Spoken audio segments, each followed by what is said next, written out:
राजू आवाज नहीं आ रही है, स्पीकर नहीं चल रहा है। एक बार उस पर भी चेक कर लेना कहीं ऑडियो ना है।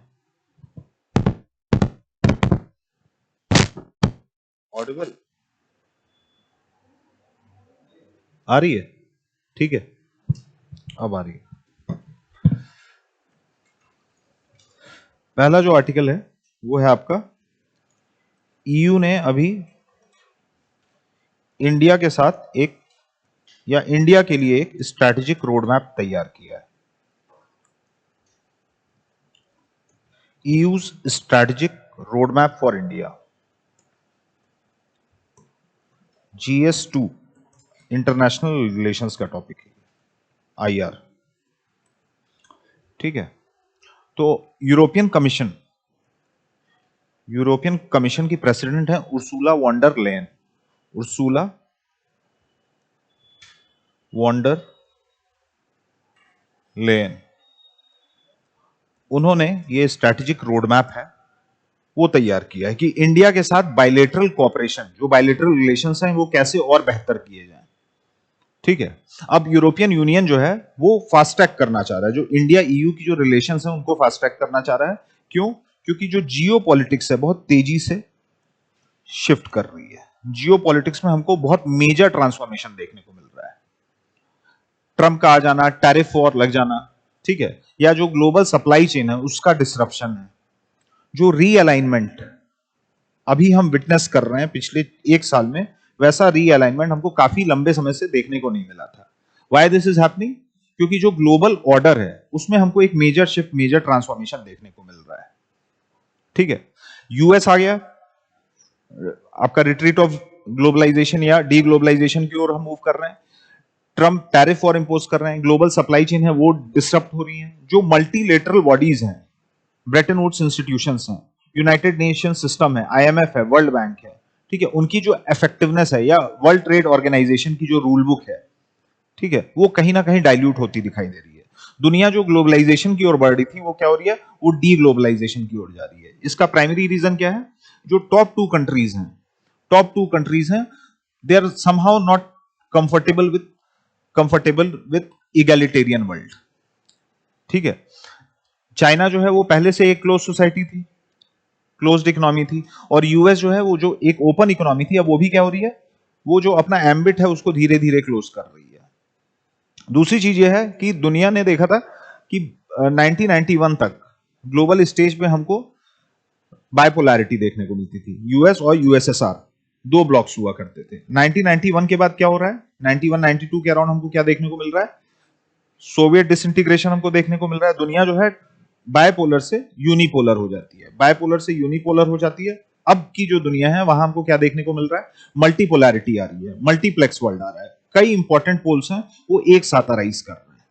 जैसे यूरोपियन यूनियन एक ब्लॉक हो गया, इंडिया एक ब्लॉक हो गया, यूएस चाइना तो सुपर पावर है ही, रशिया भी एक इंपॉर्टेंट, मतलब उसकी जो पावर है वो डिक्रीज की है, लेकिन अभी भी एक इंपॉर्टेंट पोल है, एक इंपॉर्टेंट मिलिट्री ब्लॉक है वो। ठीक है, उसकी वीटो मेंबरशिप भी है उसके पास यूनाइटेड नेशंस की। तो अभी अभी हमको क्या देखने को मिल रहा है? जियो पॉलिटिक्स में ट्रांसफॉर्मेशन, और दूसरा क्या है? जो अलाइनमेंट्स थी वो दोबारा से शिफ्ट हो रही है। नेटो का डाइल्यूट हो जाना, नेटो का डाइल्यूट हो जाना, या कल हमने देखा सऊदी वाला जो हमने टॉपिक किया था, तो सऊदी पाकिस्तान के क्लोज क्यों जा रही है? क्योंकि यूएस जो नेट सिक्योरिटी प्रोवाइडर था वो क्या हो रहा है? वो रिट्रीट कर रहा है। So is the case with European Union as well. जैसे हम पे 50% टैरिफ लगी है, जो उसकी फ्रेंडली कंट्रीज थी, जो एलाइज थी यूएस की, उन पे भी क्या देखने को मिल रहा है? उन पे भी टैरिफ लग रही है। तो सारी यूएस को छोड़ के जो भी सारी कंट्रीज हैं वो आपस में जो ट्रेड है वो बढ़ाने का सोच रही हैं, कि जो अमेरिकन मार्केट के लॉस से अगर हमको निकलना है तो हमको क्या करना पड़ेगा? नए मार्केट्स हैं वो एक्सेस करने पड़ेंगे। ठीक है, फ्री ट्रेड रेजीम जो है वो और बढ़ानी पड़ेगी बाकी आपस के कंट्रीज में। तो ईयू जो है वो इंडिया के लिए बहुत इंपॉर्टेंट हो जाता है, और इंडिया ईयू के लिए बहुत एक सिंबायोटिक रिलेशनशिप हमको देखने को मिलती है। इसी सीक्वेंस में हमको क्या देखने को मिल रहा है? जो यूरोपियन कमीशन की प्रेसिडेंट है उर्सुला वॉन्डर लेन, उन्होंने स्ट्रैटेजिक रोड मैप है वो तैयार किया है। हालांकि कुछ बातें कही गई हैं कि जैसे ब्लॉक का इंटेंशन तो क्लियर हो गया है, जो ब्लॉक का इंटेंशन है वो तो क्लियर हो गया है कि इंडिया के साथ अलग अलग एस्पेक्ट में, अलग अलग एस्पेक्ट क्या हो गए? जैसे ट्रेड हो गया, डिफेंस हो गया, कनेक्टिविटी हो गई, इनोवेशन हो गया, रिसर्च एंड डेवलपमेंट हो गया, सिक्योरिटी हो गई। इन सारे एस्पेक्ट में हमको आगे बढ़ते रहना है। लेकिन अभी क्या है, यूरोप के कुछ कंटेंशन है, यूरोप के कुछ कंटेंशन है इंडिया के साथ। क्या कंटेंशन है? सबसे बड़ा कंटेंशन है रशिया।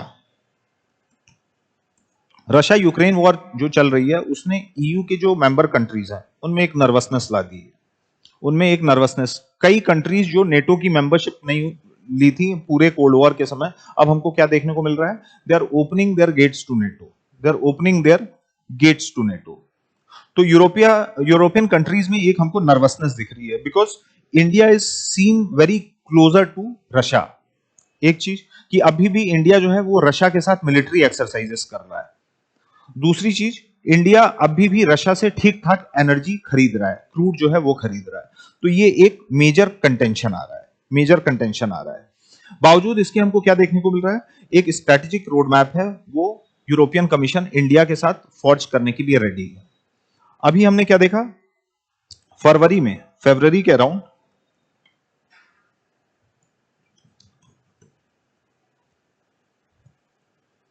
कॉलेज ऑफ कमिश्नर्स जो है, कॉलेज ऑफ कमिश्नर्स जो है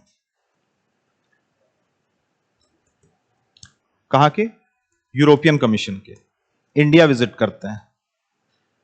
क्यों विजिट करते हैं? एफटीए साइन करने के लिए। कौन सी डेवलप कंट्री है जिसके साथ अभी हमने एफटीए साइन किया है? यूके के साथ।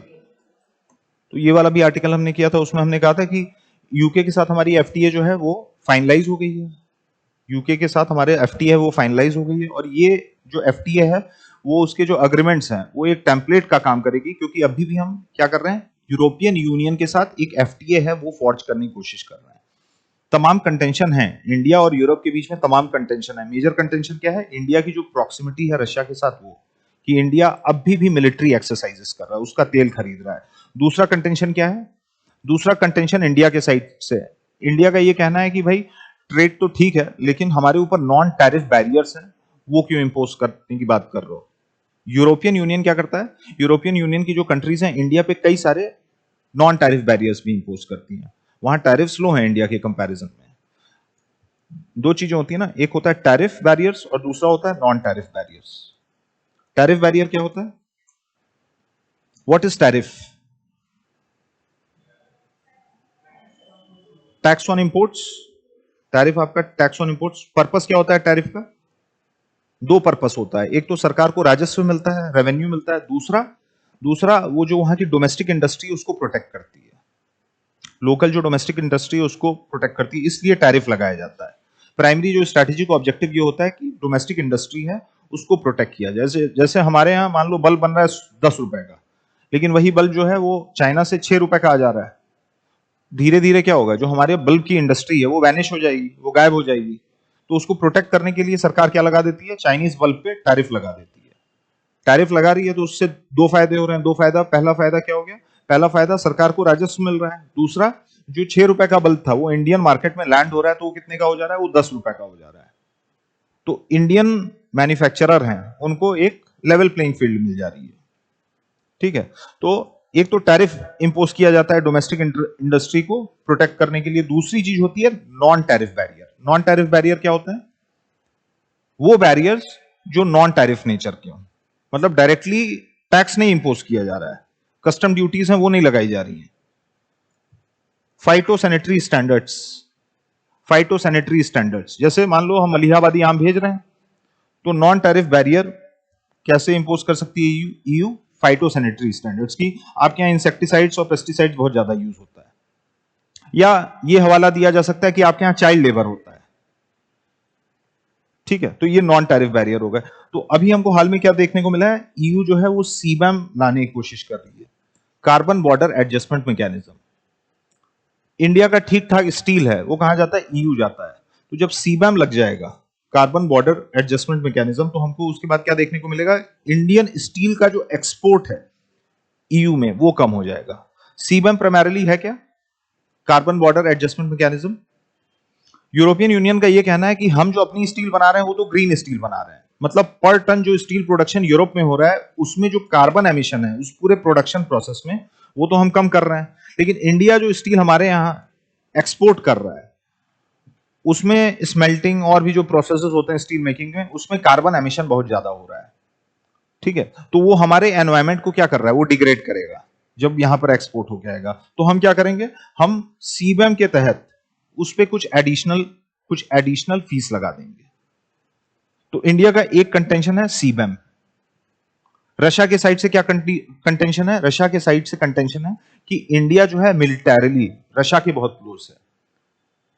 इंडिया जो है वो रशिया से बहुत सस्ता तेल खरीद रहा है, और ये जो सस्ता तेल खरीद रहा है वो क्या कर रहा है, वो यूक्रेन की जो वॉर है रशिया के साइड से उसको फाइनेंस कर रहा है। तो ये सारे कुछ कंटेंशन है, but despite that we are moving ahead क्यों, क्योंकि हमारे पास शेयर्ड वैल्यूज हैं, liberal democracy, egalitarian secular society, belief in democracy and democratic values. तो पॉइंट ऑफ कंटेंशंस तो है ही है, लेकिन पॉइंट ऑफ कंग्रुएंसी बहुत ज्यादा है, पॉइंट ऑफ कंग्रुएंसी बहुत ज्यादा है।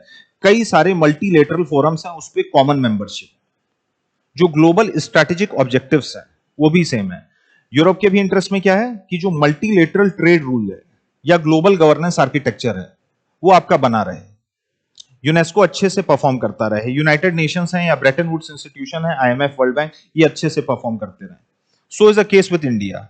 तो कॉमन ग्राउंड बहुत ज्यादा है, ठीक है, शेयर्ड वैल्यूज जो हैं वहां पर हमको एक कंग्रुएंसी देखने को मिलती है इंडिया और ईयू के बीच में। इसीलिए आपका ये पर्टिकुलर जो स्ट्रेटेजिक रोड मैप है वो लाया गया है कि कैसे दोनों कंट्रीज जो नए इमर्जिंग वर्ल्ड ऑर्डर है उसमें इंपॉर्टेंट पोल्स हैं वो अपना कोऑपरेशन कैसे बढ़ा सकती हैं। ऑलरेडी हमको क्या देखने को मिलता है, आफ्टर 2000 स्ट्रेटेजिक पार्टनरशिप हमने साइन कर ली थी, उसके बाद से we have seen northward movement in the relationship between the two countries. जो बायलैटरल रिलेशंस हैं, ठीक है, बायलैटरल रिलेशंस हैं वो दोनों कंट्रीज के बीच में बहुत बेहतर हुए हैं। और इस पर्टिकुलर स्ट्रेटेजिक रोड मैप से हमको क्या देखने को मिलेगा कि अलग अलग डोमेन्स में, अलग अलग सेक्टर्स में हम और ज्यादा कन्वर्ज करेंगे आने वाले सालों में, और ज्यादा कन्वर्ज करेंगे। सेक्टर्स कौन कौन से मैंने आपको बता दिए, ट्रेड है, टेक्नोलॉजी है, डिफेंस है, सिक्योरिटी है, ये सारे एरियाज हैं जहां पर इस स्ट्रेटेजिक रोड मैप पे उर्सुला वॉन डर लेयन ने कहा है कि इंडिया और ईयू आने वाले समय में कनेक्ट करेंगे और कन्वर्ज करेंगे। तो एरिया ऑफ कोऑपरेशन क्या क्या होगा, एक मेजर एरिया है क्या, इकोनॉमिक डोमेन, ट्रेड हो गया, कॉमर्स हो गया, ये सारा आपका इकोनॉमिक डोमेन में होगा। तो इकोनॉमिक डोमेन में क्या बातें की गई हैं, सबसे पहले जल्दी से जल्दी एफटीए जो है इस साल के अंत तक फाइनलाइज किया जाए। यूके के साथ हम ऑलरेडी क्या कर चुके हैं, एफटीए जो है वो इंक कर चुके हैं, फाइनलाइज कर चुके हैं। वही टेम्पलेट अब हम यूज कर सकते हैं ईयू के केस में भी। तो दोनों कंट्रीज एफटीए जल्द से जल्द साइन करने, पहले ये अर्जेंसी नहीं थी, लेकिन ये अर्जेंसी अभी क्यों बढ़ गई है,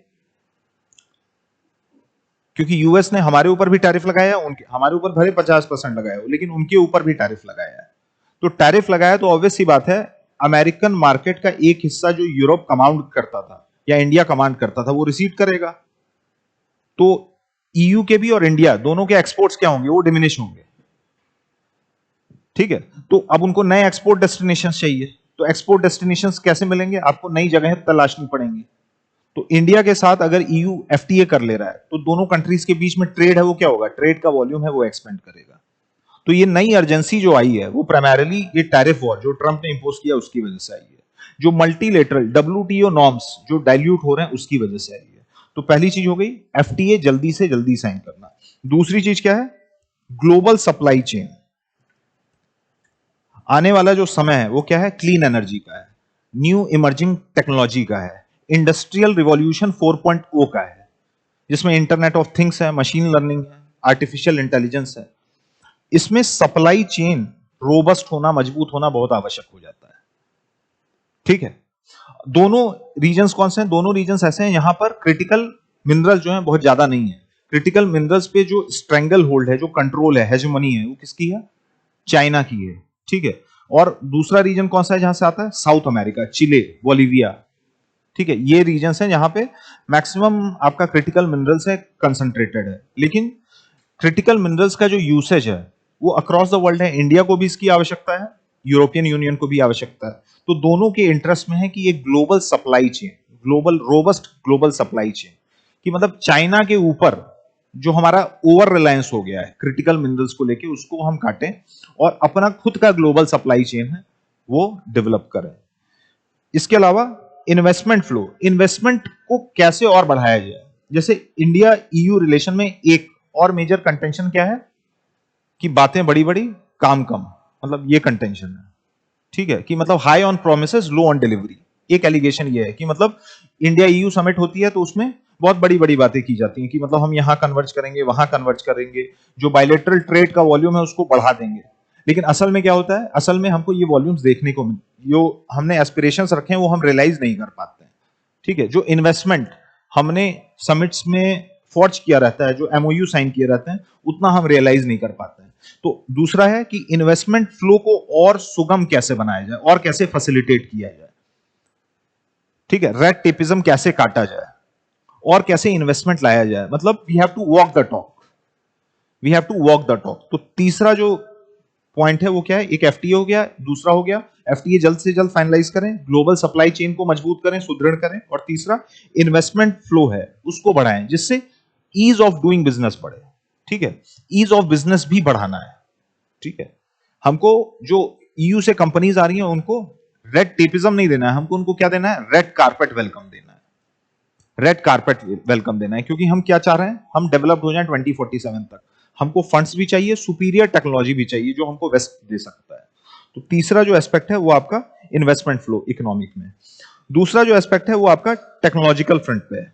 टेक्नोलॉजिकल फ्रंट पे भी इस पर्टिकुलर स्ट्रेटेजिक रोड मैप पे बात की गई है कि कैसे दोनों कंट्रीज स्टेम में और आगे साथ में बढ़ सकती हैं। स्पेस प्रोग्राम्स हो गए, क्रिटिकल मिनरल्स को लेके सप्लाई चेन वाली श्रृंखला है उसको कैसे मजबूत करें, ठीक है। और सारे जो टेक्नोलॉजिकल डोमेन्स हैं उसमें साथ में हम कैसे साथ में कोऑपरेशन सीख कर सकते हैं, फॉर्ज कर सकते हैं। तो इसके लिए हमको क्या देखने को मिला था, ट्रेड एंड टेक्नोलॉजी काउंसिल देखने को मिली थी, टीटीसी 2023 में आती है, ठीक है, कि TTC already established, it's already established institution. India दूसरी कंट्री है, इंडिया दूसरी कंट्री है जिसके साथ यूरोपियन यूनियन ने ट्रेड टेक्नोलॉजी काउंसिल है वो सेटअप की है। पहली कंट्री कौन सी है, यूएस। दूसरी कंट्री है वो इंडिया है, 2023 में। जो इंसेप्शन है इसका 2022 में हो गया था, लेकिन स्टैब्लिश कब हुई है, ये 2023 में। टीटीसी का काम क्या है, ट्रेड टेक्नोलॉजी काउंसिल का काम यह है कि कैसे ईयू के scientist, innovators, research and development के एक्सपर्ट्स हैं और इंडिया के जो हैं, ठीक है, वो कैसे कॉमन ग्राउंड पे आके साथ में सिनर्जी ला सकते हैं, साथ में सिनर्जी ला सकते हैं, साथ में टेक्नोलॉजी को को डेवलप कर सकते हैं। तो टीटीसी स्टैब्लिश की गई थी। इस स्ट्रैटेजिक रोडमैप में बात की गई है कि टीटीसी को हम और कैसे अपस्केल करें, और कैसे अपस्केल करें, इसका जो एक्चुअल पोटेंशियल हम कैसे रियलाइज करें। इसके अलावा यूरोप ने इंडिया को उसके होराइजन यूरोप प्रोग्राम है उसमें भी इनवाइट किया है। होराइजन यूरोप प्रोग्राम क्या है, 2021 में शुरू हुआ प्रोग्राम है, 2021 में शुरू हुआ प्रोग्राम है जो रिसर्च डेवलपमेंट और इनोवेशन को बढ़ावा देता है। किस फील्ड में, ग्रीन टेक्नोलॉजी, क्लीन टेक्नोलॉजी, ठीक है, इन सारे एरियाज में होराइजन यूरोप का प्रोग्राम है। लेकिन अभी इसमें इंडिया को इनवाइट किया गया है, इंडियन साइंटिस्ट को, इंडियन इंस्टीट्यूशंस को इनवाइट किया गया है कि मिल के, मतलब यूरोप के और इंडिया के जो इनोवेटर्स हैं, साइंटिस्ट हैं, वो साथ में काम कर रहे हैं।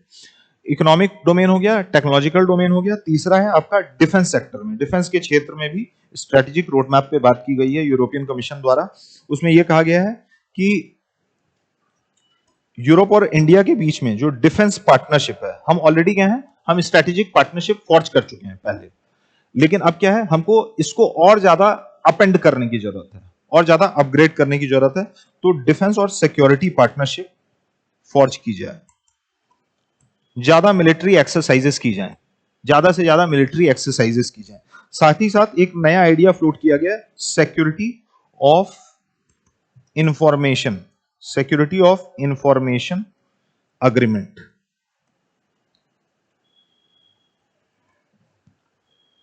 अभी ये आया नहीं है लेकिन इसको प्लान किया गया। सिक्योरिटी ऑफ इंफॉर्मेशन अग्रीमेंट के तहत जो क्लासिफाइड इंफॉर्मेशन है वहां की जो इंटेलिजेंस एजेंसी है वो यहाँ की इंटेलिजेंस एजेंसी के साथ शेयर करें। जैसे वहां की MI6 है, यहाँ की RANW है।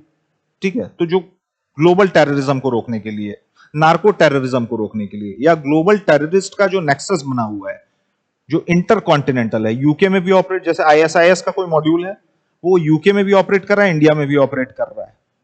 ठीक है, तो काउंटर टेररिज्म के लिए, नार्को टेररिज्म वगैरह को रोकने के लिए सिक्योरिटीज ऑफ इंफॉर्मेशन अग्रीमेंट है, वो फॉर्ज करने की बात अभी आया नहीं है, लेकिन इस पर्टिकुलर स्ट्रैटेजिक रोड मैप में बात की गई है कि सिक्योरिटी ऑफ इंफॉर्मेशन अग्रीमेंट दोनों कंट्रीज के बीच में साइन हो। इसके तहत क्या होगा, क्लासिफाइड इंफॉर्मेशन है वहां की एजेंसियां भारत की एजेंसियों के साथ शेयर करेंगी। इंटर ऑपरेबिलिटी जो है इन्वेस्टिगेटिंग एजेंसीज की वो बढ़ेगी, इंटेलिजेंस एजेंसीज की वो बढ़ेगी। तो आपका इकोनॉमिक हो गया, टेक्नोलॉजिकल हो गया, डिफेंस हो गया, तीसरी चीज हो गई ग्लोबल गवर्नेंस। ग्लोबल गवर्नेंस में क्या कहा गया है, दोनों कंट्रीज क्या है, प्लूरीलेटरल डेमोक्रेसीज हैं, प्लूरीलेटरल डेमोक्रेसीज हैं। डेमोक्रेटिक एथोस हैं वो बहुत डीप हैं दोनों ब्लॉक्स में, चाहे EU हो चाहे आपका इंडिया हो, दोनों के, और दोनों मिडिल पावर है इस समय, दोनों मिडिल पावर है, तो दोनों के इंटरेस्ट में क्या है, ग्लोबल गवर्नेंस है वो सुदृढ़ है।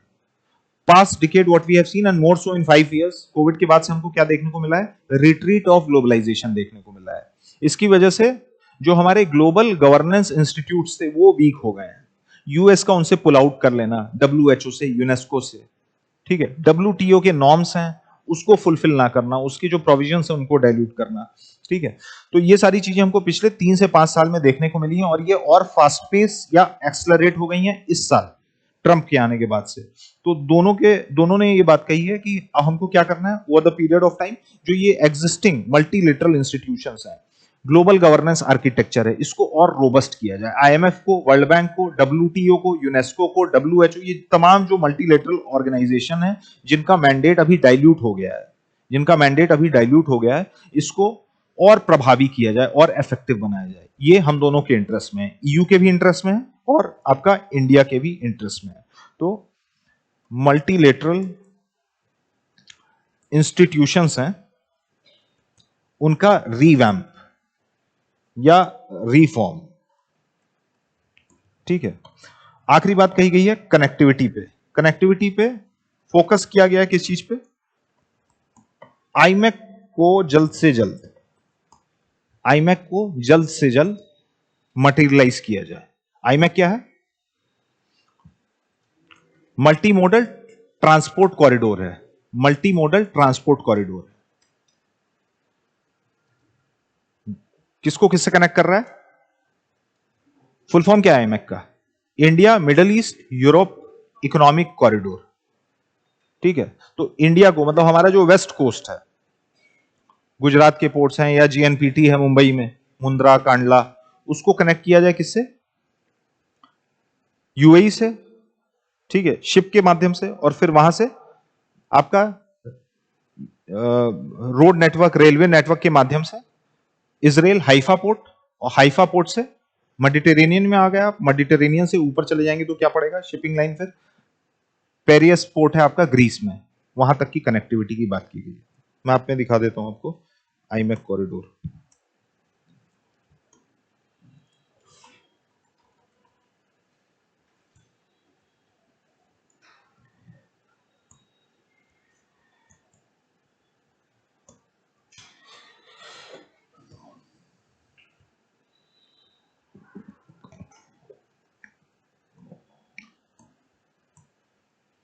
ये है आईमैक कॉरिडोर।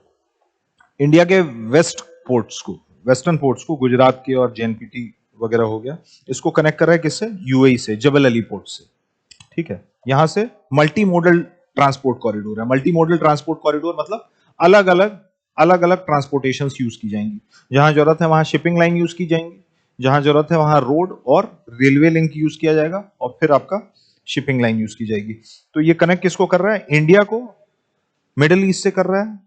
मिडिल ईस्ट से कैसे कनेक्ट कर रहा है, शिपिंग लेन के माध्यम से, सी लेन ऑफ कम्युनिकेशन। फिर आपका यहां से रेलवे नेटवर्क, रोड नेटवर्क शुरू है, ये लाल लाइन जो दिख रही है, सॉलिड लाल लाइन, सऊदी अरेबिया होते होते ये कहां पहुंच रहा है, रेल के माध्यम से Haifa port, Israel. Haifa port किसने डेवलप किया इजराइल में, अडानी ग्रुप ने किया है। ठीक है, वहां से फिर मेडिटेरेनियन में आ गया, यहां से फिर से आपका shipping lane of communication Piraeus port है आपका ग्रीस में, वहां से कनेक्ट कर रहा है, यहां पर आपका सामान पहुंच गया, मुंबई से चला हुआ सामान आपका यहां पहुंच गया तो यूरोप में ये एंटर कर गया। तो कनेक्टिविटी प्रोजेक्ट है, इसका असर क्या होगा, जो ट्रेड है उसको बूस्ट मिलेगा, पीपल टू पीपल कॉन्टेक्ट है वो बढ़ेगा। ठीक है, तो आईमैक कब अनाउंस हुआ है, आईमैक अनाउंस हुआ है इंडिया ने जब G20 की प्रेसिडेंसी अभी 2023 में रखी थी, इंडिया ने ये आइडिया फॉरवर्ड किया था, इंडिया ने ये आइडिया है वो फॉरवर्ड किया था। ठीक है, लेकिन अभी हमको क्या देखने को मिल रहा है, वाना रीजन या मीना रीजन में टर्बुलेंसेस बहुत ज्यादा है, टर्बुलेंसेस बहुत ज्यादा है, तो इस वजह से ये प्रोजेक्ट अभी रुका हुआ है। दोनों कंट्री के इंटरेस्ट में है कि जो प्रोजेक्ट है वो जल्द से जल्द कंक्लूड हो। तो कनेक्टिविटी फ्रंट पे हमको क्या देखने को मिल रहा है कि इस स्ट्रेटेजिक रोड मैप पे ईसी ने कहा है कि आईमैक को हम जल्द से जल्द मटेरियलाइज करें, आईमैक को हम जल्द से जल्द मटेरियलाइज करें। ठीक है, इंडिया का क्या रिस्पॉन्स रहा है, India has welcomed this strategic road map. जैसे यूरोप को इंडिया की जरूरत है, इंडिया को भी यूरोप की जरूरत है। ठीक है, हमारा ठीक ठाक जो डायस्पोरा है वो यूरोप में है, हमारा ठीक ठाक डायस्पोरा, इंडियन नेशनल्स हैं, अकाउंटेंट्स हैं, इंजीनियर्स हैं, सर्विस प्रोफेशनल्स हैं, वो वहां पर काम करते हैं, मैनेजमेंट कंसल्टेंट्स हैं वो वहां पर काम करते हैं, फंड्स हमको ठीक ठाक वहां से आता है। ठीक है, एक तरीके की सिम्बाइटिक रिलेशनशिप है दोनों ब्लॉक्स में, इंडिया में और ईयू में एक सिम्बाइटिक रिलेशनशिप है। हमको फंड्स की आवश्यकता है, हमको सुपीरियर टेक्नोलॉजी की आवश्यकता है, दोनों के इंटरेस्ट में क्या है, ग्लोबल गवर्नेंस आर्किटेक्चर जो है वो क्रम्बल ना हो, जो ग्लोबल रूल बुक है वो आपका इंटैक्ट रहे और मजबूत हो, वो डाइल्यूट ना हो। ठीक है, उस सूरत हाल में जो ये स्ट्रैटेजिक रोड मैप है वो दोनों के इंटरेस्ट में है, दोनों के लिए विन विन सिचुएशन है। ठीक है, स्ट्रैटेजिक रोड मैप अगर हम फोर्ज कर पा रहे हैं तो जो हमारी ऑलरेडी स्ट्रैटेजिक पार्टनरशिप है हम उसको और ज्यादा अपस्केल कर पाएंगे। आने वाले महीनों में हमको क्या दिखेगा कि ये जो फ्री ट्रेड अग्रीमेंट है वो भी साइन हो जाएगा, यूके के साथ हम ऑलरेडी एक एफटीए साइन कर चुके हैं।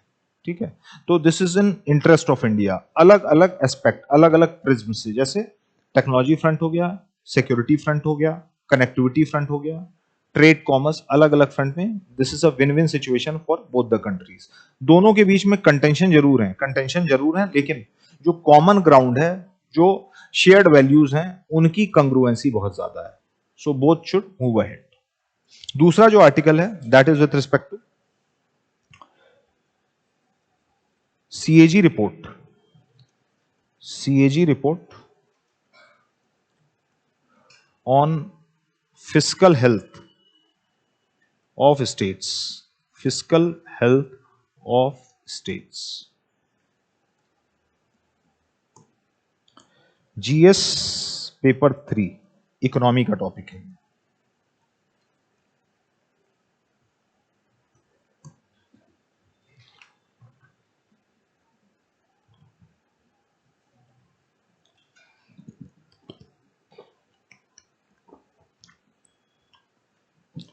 ध्यान रहे, फिस्कल हेल्थ ऑफ स्टेट्स है। अभी ऐसा पहली बार हुआ है कि इंडिया के जो सीएजी हैं, कौन है, के संजय मूर्ति, वो एक डिकेडल एनालिसिस लेके आए हैं, which is throwing light on the fiscal health of the state। ठीक है, 10 साल का डेटा इन्होंने उठाया है, कब से कब तक का, 2013 से 13-14 वाला जो फिस्कल ईयर था से लेके 2022-23, मतलब ये 10 साल का डेटा उठाया है कि हमारे जो स्टेट्स हैं उनके फाइनेंसेस जो हैं वो कैसा परफॉर्म किए हैं। So it's a first of its kind decadal analysis, पहले नहीं हुआ था, this is happening for the first time. और इसमें पाया गया है कि स्टेट का जो डेट है, कुमुलेटिव डेट है, वो मोर देन 3 टाइम्स हो गया है, it has more than tripled. ठीक है, 2013-14 जब ये कालखंड शुरू हुआ है तब ये 17.5 लाख करोड़ रुपए का था, 17.5 लाख करोड़ रुपए का कुमुलेटिव डेट था सारे स्टेट्स का मिला के। उस समय कितने स्टेट्स थे, 29 स्टेट्स, अभी कितने हैं, 28 हैं, जेएनके आपका हो गया। ठीक है, ये जो डेट है इस डिकेडल एनालिसिस जो सीएजी लेके आए हैं वो 3 गुना से ज्यादा बढ़ के कितना हो गया, 59.6 लाख करोड़ का हो गया। ये रिपोर्ट है कब प्रेजेंट की गई है सीएजी द्वारा? अभी एक कॉन्फ्रेंस हुई है स्टेट के फाइनेंस सेक्रेटरीज की, स्टेट के फाइनेंस सेक्रेटरी की एक कॉन्फ्रेंस हुई है, उसमें सीएजी ने ये पर्टिकुलर जो डिकेडल एनालिसिस है उसको अनवील किया है, उसमें यही निकला है कि 10 साल का जो अगर डिकेडल एनालिसिस देखा जाए तो जो स्टेट्स का जो पब्लिक डेट है वो 3 गुना से ज्यादा बढ़ गया है। ये 17.5 लाख करोड़ हुआ करता था 2013-14 वाले फिस्कल में, जो बढ़ के आपका 60 लाख करोड़ के आसपास पहुंच चुका है 2022-23, जब ये आपका कालखंड खत्म हुआ है 2022-23 में। ठीक है, जब 13-14 चल रहा था तो आपका डेट टू जीएसडीपी था वो 16.66% का था। ये बढ़ के अब कितना हो गया? अप्रोक्सीमेटली 23% हो गया, अप्रोक्सीमेटली 23% हो गया। एक नया टर्म हमने सुना क्या? Date to GSDP.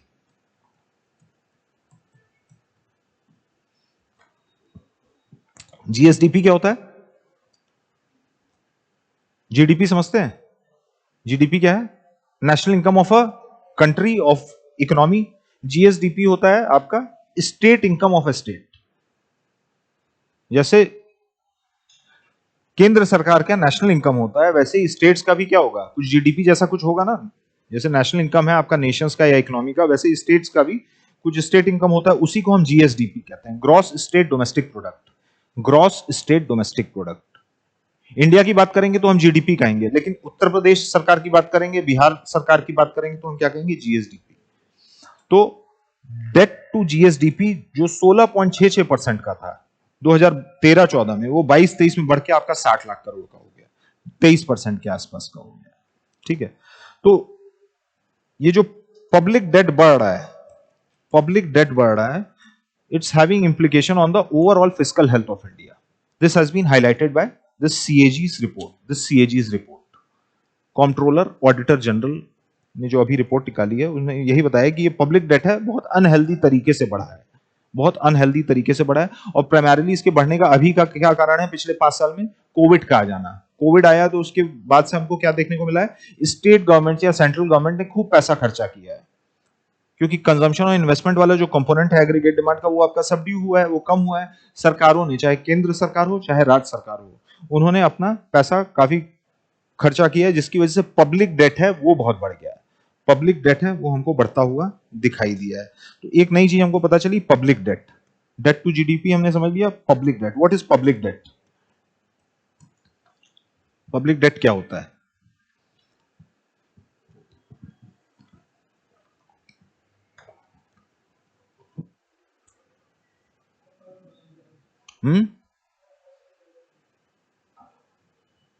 तो पर कैपिटा होता है। पब्लिक डेट होता है सरकार की ओवरऑल लायबिलिटी।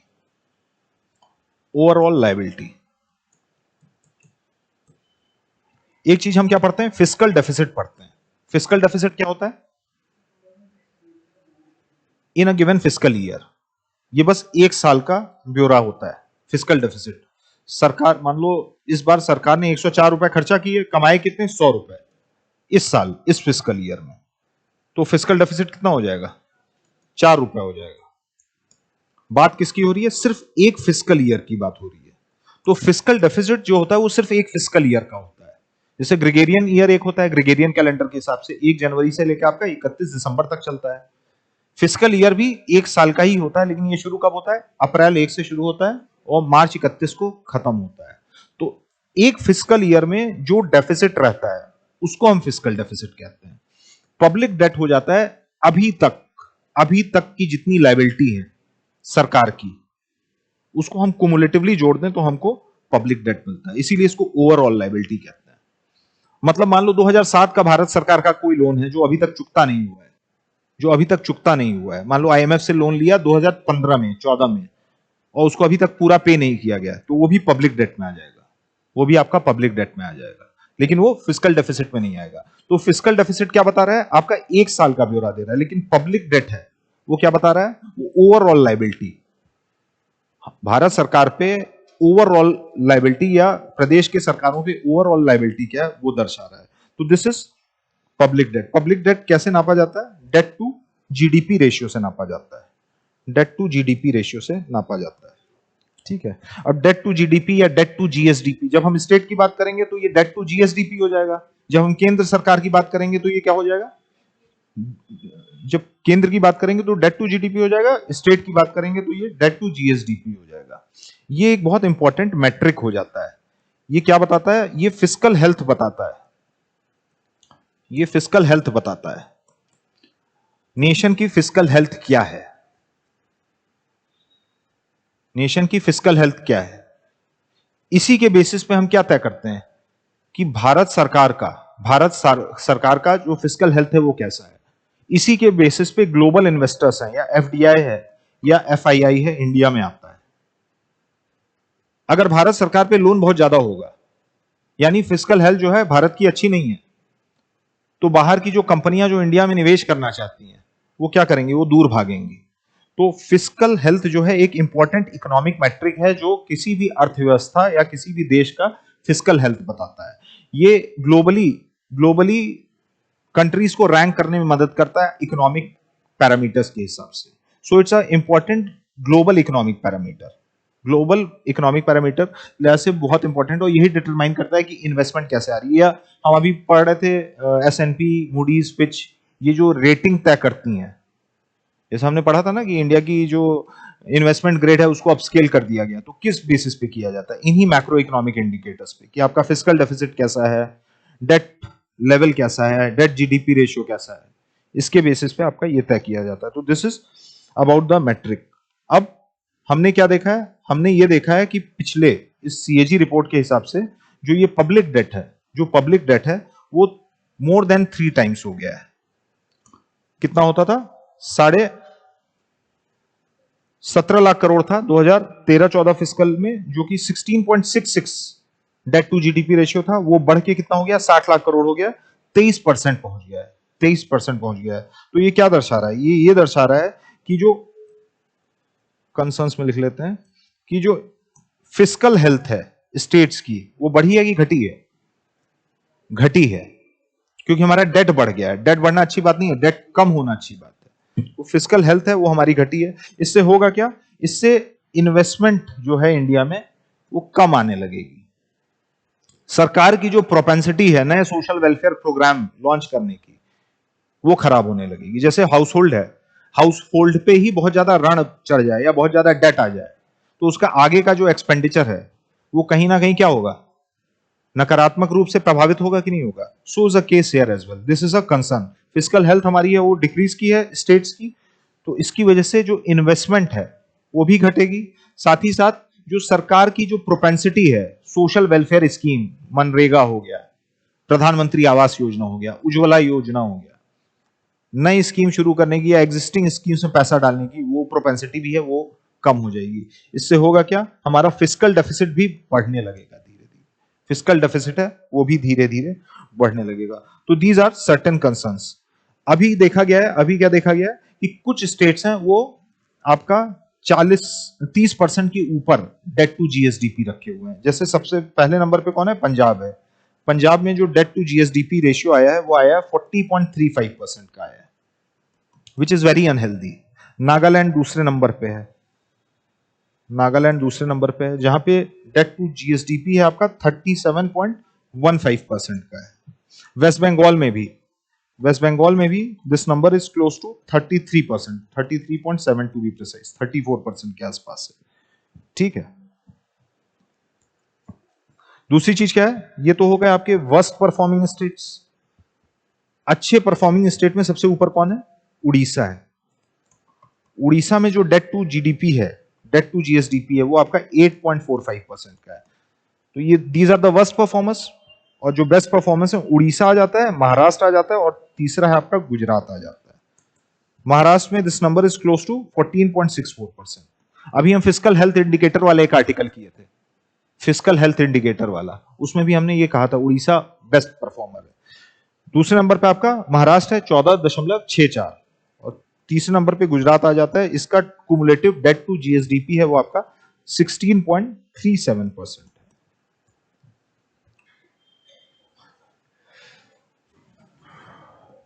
इसका मतलब क्या हुआ? इसका मतलब ये हो गया कि गुजरात सरकार अगर 100 रुपए कमा रही है इस साल, इस साल 100 रुपए कमा रही है, तो उसके पास जो डेट है टोटल वो 16.37 का है।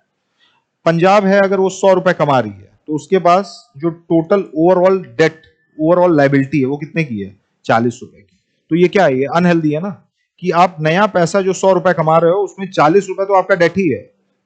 आपके पास बच कितना रहा है, खाली 60 रुपए बच रहा है खर्चा करने के लिए। किसके लिए, सैलरी देने के लिए, पेंशन देने के लिए। नहीं आई बात समझ में, ठीक है। अब फिजिकल डेफिसिट है वो, या पब्लिक डेट है वो ज्यादा है, तो इससे क्या है, मान लो 100 रुपए सरकार कमा रही है और 104 रुपए वो खर्चा कर रही है, तो डेफिसिट कितने का हो गया, 4 रुपए का हो गया। अब ये जो डेफिसिट है ये आ कहां से रहा है, या जो पब्लिक डेट जो ओवरऑल लिंगर करता जा रहा है, इतने समय से चला आ रहा है, 2010 का लोन है, 2012 का लोन है, तो स्टेट गवर्नमेंट इसको फाइनेंस कैसे करती है, या केंद्र सरकार है इसको फाइनेंस कैसे करती है।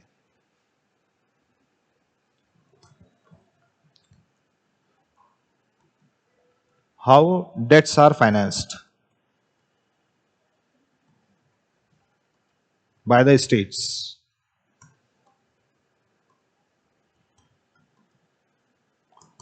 जैसे हम ही 1 लाख रुपए कमा रहे हैं और 1,20,000 हमारा खर्चा है, तो 20,000 हमको कहीं से लाना पड़ेगा ना, तो हम यार दोस्त से मांगेंगे, बैंक से लोन लेंगे। वैसे ही स्टेट्स के साथ भी सेम हालत है। डेट टू जीएसडीपी जब आपका बढ़ा हुआ है, क्योंकि आप सरप्लस में तो है नहीं, आप डेफिसिट में ऑपरेट कर रहे हैं, मतलब आमदनी आपकी कम है, खर्चा आपका ज्यादा है स्टेट्स का। तो स्टेट्स कैसे फाइनेंस करती हैं ये, केंद्र सरकार, राज्य सरकार इसको कैसे फाइनेंस करता है। लोन्स हो गया, और जीसेक्स है, गवर्नमेंट सिक्योरिटीज है, बॉन्ड्स हैं, और क्या है, आरबीआई का वेज एंड मींस एडवांसेस है।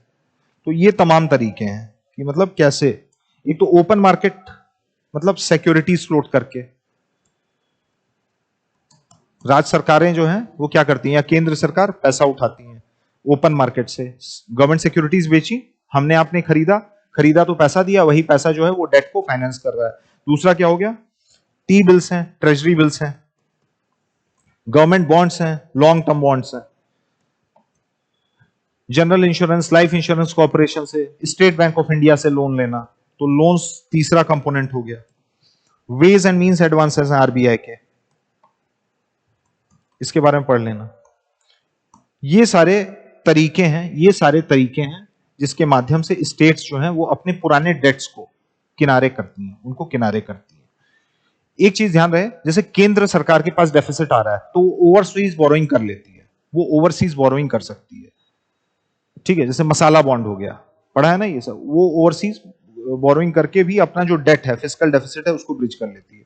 So is not the case with states. State अपने मन से एक्सटर्नल बोरोइंग नहीं कर सकते, फॉरेन से बोरोइंग नहीं कर सकते। अगर उनको करना भी है तो उनको केंद्र सरकार की पहले परमिशन लेनी पड़ेगी, परमिशन मिलेगी तभी वो इंग्लैंड से, अमेरिका से, कनाडा से एक्सटर्नल बोरोइंग कर सकते हैं, ठीक है। तो ये क्वेश्चन आया भी है या आ सकता है, अगर नहीं भी आया, but as far as I remember ये आ चुका है। स्टेट गवर्नमेंट जो है, स्टेट गवर्नमेंट्स हैं, वो खुद से बाहर से पैसा नहीं उठा सकते अपने डेट को फाइनेंस करने के लिए, केंद्र सरकार कर सकती है। स्टेट को अगर करना होगा तो उसको सेंट्रल से अप्रूवल लेने की आवश्यकता है, ठीक है।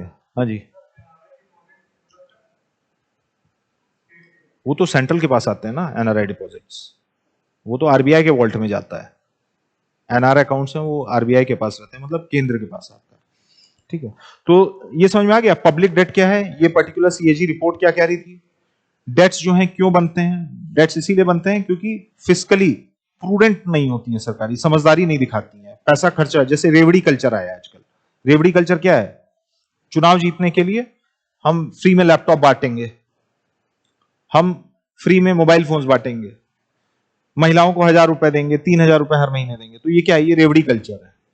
तो आपके पास पैसे कम आ रहे हैं लेकिन आप क्या कर रहे हैं, ऊट पटांग जो स्कीम्स हैं वो चला दे रहे हैं। तो इससे क्या है, फिजिकल हेल्थ खराब हो रहा है। करप्शन है, करप्शन की वजह से लीकेजेस हो रहा है, ठीक है, करप्शन की वजह से लीकेजेस हो रहे हैं। तो उससे भी क्या है, फिजिकल हेल्थ है वो स्टेट्स की वो खराब होती है। तो इसको कंट्रोल कैसे किया जाए, हाउ टू कंट्रोल दिस। पहली चीज तो हो गई कि मतलब फिजिकल डिसिप्लिन रखना पड़ेगा। फिजिकल डिसिप्लिन का मतलब जो भी रेवेन्यू है, जो भी रेवेन्यू सोर्सेज हैं हमारे, चाहे टैक्स सोर्सेज हों चाहे नॉन टैक्स सोर्सेज से, मंडे को जो क्लास होगी पब्लिक फाइनेंस की होगी, उसके बाद आपको और क्लियर हो जाएगा ये टॉपिक, ठीक है। तो चाहे पैसा जो आ रहा है आपका, पैसा जो आ रहा है आपका, चाहे वो टैक्स सोर्सेज से हो, आपका नॉन टैक्स सोर्सेज से हो, उसका जो खर्चा है, जो एक्सपेंडिचर है, वो बहुत समझदारी से करना है। उसमें हमको प्रूडेंसी दिखानी है, फिस्कल डिसिप्लिन, फिस्कल डिसिप्लिन, ऊट पटांग खर्चे नहीं करने हैं। राज्य सरकारों को ऊट पटांग खर्चे नहीं करने हैं। अपने जो खर्चे हैं वो रैशनलाइज करने हैं, अपने जो खर्चे हैं वो रैशनलाइज करने हैं। दूसरी चीज क्या है? एफआरबीएमए। एफआरबीएमए क्या है? 2003 का बना हुआ एक कानून है, fiscal reform budget management act. ये क्या कहता है? फिस्कल डेफिसिट 3% का होना चाहिए, ठीक है, जिसको अभी अमेंड करके बढ़ा दिया गया है, जिसको अमेंड करके 4 पॉइंट समथिंग परसेंट हो गया है, लेकिन ये 3% का फिस्कल डेफिसिट की बात करता था। एक बात इसने और की थी एफआरबीएमए ने, कि हमारा जो डेट टू जीडीपी रेशियो है वो कितने का होना चाहिए? आइडियल नंबर जो है वो 60% का होना चाहिए। 60% मतलब जो टोटल डेट टू जीडीपी है पूरे इंडिया का, including state and the centre, वो 60% का होना चाहिए। केंद्र सरकार का कितना होना चाहिए? 40% का होना चाहिए। और राज्य सरकार का कितना होना चाहिए? 20% का होना चाहिए। ये बढ़ के कितना हो गया? 23% के आसपास हो गया है। और केंद्र सरकार का भी 57 पॉइंट समथिंग हो गया है। तो इस साल का जो यूनियन बजट आया उसमें हमको क्या, सॉरी, इकोनॉमिक सर्वे आया उसमें हमको क्या देखने को मिला है? ये 57% का जो केंद्र सरकार का डेट टू जीडीपी है वो 2031 तक की टाइमलाइन बनाई गई है। ये 57% से खींच के कितना लाया जाएगा? 50% के आसपास तक लाया जाएगा, कि जो एफआरबीएमए का जो टारगेट है, एफआरबीएमए का टारगेट है वो पूरा किया जाए। एफआरबीएमए ने क्या बात बोली है कि जो कुमुलेटिव डेट टू जीडीपी है, मतलब केंद्र सरकार, राज्य सरकार, वो 60% की होनी चाहिए, 40% और 20% की। यही चीज किसने रीअफर्म की? 2016 में एनके सिंह कमेटी ने भी की है। एनके सिंह की कमेटी ने भी सेम बात रीअफर्म की। एनके सिंह कौन है? IAS officer. अभी इनका एक आर्टिकल हमने किया था कुछ टाइम पहले। एनके सिंह कमेटी क्यों आई थी? एफआरबीएमए के प्रोविजंस को रिविजिट करने के लिए, क्योंकि बहुत पहले बनी थी 2003। तो आजकल के फिस्कल फिस्कल पिक्चर के हिसाब से इसमें क्या क्या हम संशोधन कर सकते हैं एफआरबीएमए, इसके लिए ये कमीशन बनाया गया था। कमीशन ने फिर से यही बात बोली कि जो 60% का रूल है वो पूरा किया जाए। तीसरी चीज क्या है? Golden rule, golden rule of borrowing. Golden rule of borrowing क्या होता है? ये हमको फुलफिल करना पड़ेगा, कि मतलब सरकार जो पैसा बोरो कर रही है वो उसका सिर्फ कैपिटल एक्सपेंडिचर करे। सरकार जो पैसा बोरो कर रही है उसका सिर्फ कैपिटल एक्सपेंडिचर करे। मतलब सरकार के पास पैसा आता है, सरकार के पास पैसा जाता है, दो चीजें होती हैं, मतलब एक इनफ्लो है, दूसरा आउटफ्लो है, ठीक है। तो जो फालतू के, मतलब जो पर डे वाले खर्चे या महीने महीने के खर्चे, जैसे सैलरी हो गया, पेंशन हो गया, जिससे कोई कैपिटल क्रिएशन नहीं हो रहा है, वो सारे काम रेवेन्यू और नॉन टैक्स रेवेन्यू वाले सोर्सेज हैं उससे पूरा किया जाए। लेकिन सरकार जो भी लोन उठा रही है, चाहे एक्सटर्नल चाहे इंटरनल, विदेश से लोन उठा रही है या इंडिया से एलआईसी से लोन उठा रही है या पब्लिक से लोन उठा रही है, उसका काम सिर्फ और सिर्फ कैपिटल क्रिएशन के लिए होना चाहिए, सड़क बनाने के लिए, पुल बनाने के लिए, पोर्ट्स बनाने के लिए। तो एक चीज है गोल्डन रूल ऑफ बोरोइंग, चाहे केंद्र सरकार हो चाहे राज्य सरकार हो, उसको ये फॉलो करना होगा कि जो भी बोरोइंग हो वो कैपिटल क्रिएशन के लिए हो, कि नया कैपिटल बने, सैलरी बांटने के लिए ना हो, सैलरी बांटने के लिए ना हो, सोशल वेलफेयर स्कीम्स है वो रन करने के लिए ना हो, ठीक है। तो दीज आर फ्यू थिंग्स। और कुछ भी हो आपको तो आप लिख सकते हैं। जैसे और क्या हो सकता है? स्टेट का जो फाइनेंस कमीशन है हम उसको मजबूत कर सकते हैं, स्टेट के जो फाइनेंशियल सोर्सेज हैं हम उसको मजबूत कर सकते हैं। जैसे राज्य सरकार, केंद्र सरकार के स्तर पर हमको क्या देखने को मिलता है? Finance commission, article 280 finance commission, ठीक है। वैसे ही स्टेट फाइनेंस कमीशन होता है, स्टेट फाइनेंस कमीशन को भी हमको एम्पावर करना है, और साथ ही साथ जो स्टेट के जो फाइनेंसेस हैं उनको भी सुदृढ़ करना है, उनको भी मजबूत करना है। कि पैसा रहेगा तो ऑब्वियसली बात है डेट है वो अपने आप incrementally year on year basis पे आपका कम होता जाएगा। साथ ही साथ जो ओवरसाइट है, जो ओवरसाइट है वो बढ़ानी पड़ेगी। जैसे सीएजी है, controller auditor general of India, ठीक है, वो क्या कर सकते हैं? वो स्टेट के फाइनेंसेस को पीरियोडिकली रिविजिट कर सकते हैं और देख सकते हैं, मॉनिटर कर सकते हैं कि भाई ये जो पैसा है वो स्टेट जो है वो ठीक तरीके से खर्चा कर रही है कि नहीं। तो these are the steps which can be taken so as to bring down to debt to GDP. Debt to GDP, अभी जो डेट टू जीडीपी है वो 80% के आसपास का है, जो 88% बढ़ के हो गया था। क्योंकि कोविड टाइम पे हमने क्या देखा था? सरकारों को पैसा not just India, across the world सरकारों को पैसा जो है बहुत खर्चा करना पड़ा था।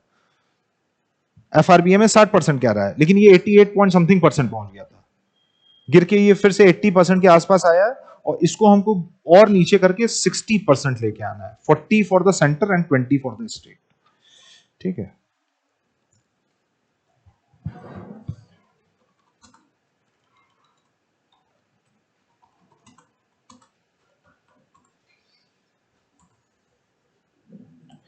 इसमें आज क्या क्या चाहिए आप लोगों को, कीवर्ड्स पकड़ के पढ़ लेना है। एक तो एनके सिंह कमिटी जो है, एनके सिंह कमिटी क्या है वो पढ़ना है। एफआरबीएमए क्या है, डेट टू जीडीपी 60%, इसके बारे में पढ़ लेना है।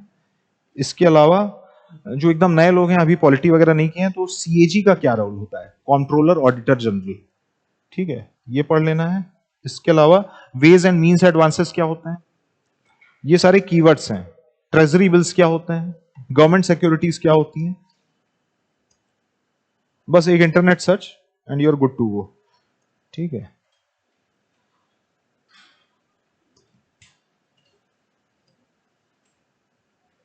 इधर टीटीसी के बारे में पढ़ लेना, trade and technology council. Horizon Europe programme है, ये पढ़ लेना, प्रीलिम्स के पॉइंट ऑफ व्यू से इंपॉर्टेंट है।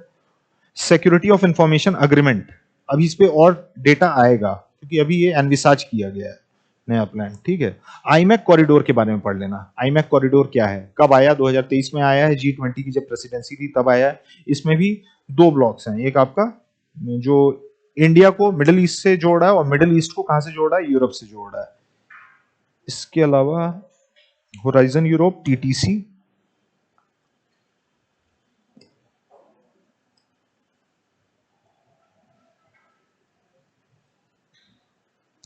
हाँ सीबैम के बारे में पढ़ लेना, carbon border adjustment mechanism.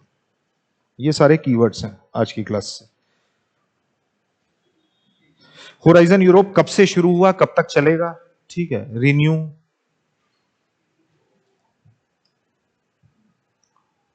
सीबैम, FTS क्या हो रहे हैं, ये भी मतलब जिन्होंने इकोनॉमी की क्लास नहीं की है, तो फ्री ट्रेड अग्रीमेंट क्या होते हैं। फ्री ट्रेड अग्रीमेंट क्या होते हैं, बेसिकली बायलेटरल इकोनॉमिक अग्रीमेंट होते हैं, जिसमें दोनों पक्ष, दोनों कंट्रीज आपस में क्या डिसाइड करती हैं कि हम लोग टैरिफ एकदम जीरो कर देंगे। टैरिफ जीरो कर देंगे तो क्या फायदा होगा, जो ट्रेड की आवाजाही है, इंपोर्ट एक्सपोर्ट्स हैं दोनों कंट्रीज में, वो बढ़ जाएगा। ठीक है, वो बढ़ेगा तो क्या होगा, एम्प्लॉयमेंट है दोनों कंट्रीज में वो बढ़ेंगी, जो जीडीपी है वो बढ़ेगी। तो एफटीए इसीलिए साइन किया जाता है कि जो गुड्स की आवाजाही है उसको और ज्यादा सुगम बनाया जा सके, और ज्यादा फैसिलिटेट किया जा सके।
एक कीवर्ड क्या है, यूरोपियन यूनियन क्या है, ये पढ़ लेना।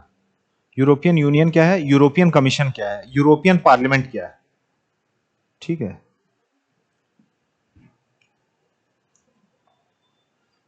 यूरोपियन यूनियन कितने कंट्रीज का ग्रुप ब्लॉक है, 27 कंट्रीज का। यूरोपियन पार्लियामेंट क्या है, ये 27 कंट्रीज हैं। ठीक है, उनके कुछ अपने कॉमन लॉज हैं, ठीक है, वो लॉज बनाने के लिए जो लेजिस्लेचर बनाया गया दैट इज यूरोपियन पार्लियामेंट। इसी से एक रिलेटेड चीज है कॉलेज ऑफ कमिश्नर्स, जो 27 लोगों की टीम आई थी अभी फरवरी में इंडिया विजिट की थी एफटीए को फास्ट ट्रैक करने के लिए। ठीक है, तो कॉलेज ऑफ कमिश्नर क्या है? एक एग्जीक्यूटिव ब्रांच है यूरोपियन कमीशन की। हर जो 27 मेंबर हैं सबसे एक एक कमिश्नर अपॉइंट किए जाते हैं और वो मिलके फैसले जो हैं उनको एग्जीक्यूट करते हैं, जो यूरोपियन पार्लियामेंट है वो पारित करता है।